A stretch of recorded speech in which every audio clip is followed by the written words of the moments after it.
Saudi അറേബ്യയിലെ ത്വായിഫിനടുത്ത വാഹനാപകടത്തിൽ 2 മലയാളികൾ മരിച്ചു. 20ഓളം മലയാളികൾക്ക് പരിക്കേറ്റു. നിലമ്പൂർ സ്വദേശി ഇസ്മായിൽ, പത്തനാപുരം സ്വദേശി ഷീബ എന്നിവരാണ് മരിച്ചത്.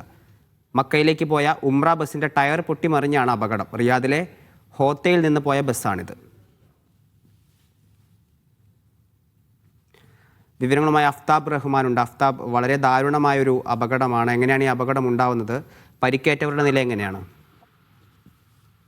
ഹരിഗോവിന്ദ് സൂചിപ്പിച്ചതുപോലെ തന്നെ ഒരു ദാരുണമായ അപകടമാണ് ഇന്ന് പുലർച്ചെ ഉണ്ടായിരിക്കുന്നത്. റിയാദിൽ നിന്നും റമദാൻ മാസമായതുകൊണ്ട് തന്നെ ഉംറക്കായി പുറപ്പെട്ട സംഘമാണ് അപകടത്തിൽപ്പെട്ടത്. ഇവർ സഞ്ചരിച്ച ബസിന്റെ പിൻവശത്തുള്ള ടയറുകൾ പൊട്ടിത്തെറിച്ചാണ് അപകടമുണ്ടായത് എന്നുള്ളതാണ് നമുക്ക് ലഭ്യമായിട്ടുള്ള വിവരം.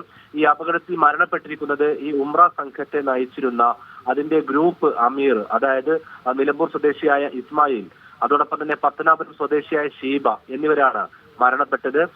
ഇവർ റിയാദിനടുത്തുള്ള ഹോത്ത ബനി തമീം എന്ന് പറയുന്ന സ്ഥലത്ത് നിന്നാണ് ബസ്സിൽ ഏതാണ്ട് 40ഓളം യാത്രക്കാരുമായി ഉംറക്ക് പുറപ്പെട്ടത്. ഈ ബസ്സിൽ മലയാളികളായിരുന്നു പകുതിയോളം, ബാക്കിയുള്ളവർ വിവിധ സംസ്ഥാനക്കാരായ ആളുകളുമുണ്ട്. ബസ് പുറപ്പെട്ട് ഏതാനും സമയം കഴിഞ്ഞ ശേഷം തന്നെ ബസ്സിന് തകരാറുണ്ടെന്ന് കണ്ടെത്തിയിരുന്നു. ഇതിന് പിന്നാലെ അറ്റകുറ്റപ്പണികൾ നടത്തി വീണ്ടും യാത്ര തുടരുമ്പോഴാണ് ത്വായിഫിനടുത്തുള്ള മഹുലുമിയ എന്ന് പറയുന്ന സ്ഥലത്ത് വെച്ച് ബസിന്റെ ടയറുകൾ പൊട്ടുകയും നിയന്ത്രണം നഷ്ടപ്പെട്ട ബസ് എതിർവശത്തുള്ള ട്രാക്കിലേക്ക് കയറുകയും മറിയുകയും ചെയ്തത്. ഒന്നിലധികം തവണ മറിഞ്ഞു എന്ന് ബസ്സിലുള്ളവർ പറയുന്നുണ്ട്. എന്നാൽ ഇതിലൊരു സ്ഥിരീകരണം നിലവിലില്ല. ഏതായിരുന്നാലും വലിയ അപകടമാണ് നടന്നത്. ബസ് പൂർണ്ണമായും തകർന്ന നമുക്ക് ദൃശ്യങ്ങൾ തന്നെ കാണാം.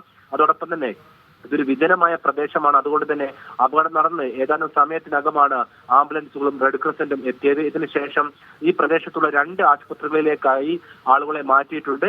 ഇതിൽ മലയാളികളുണ്ട്. അതിൽ ചിലരുടെ പരിക്കുകൾ കുറച്ച് സാരമുള്ളതാണ്. ബാക്കിയുള്ളവർ ചികിത്സയിൽ തുടരുകയും ചെയ്യുകയാണ്.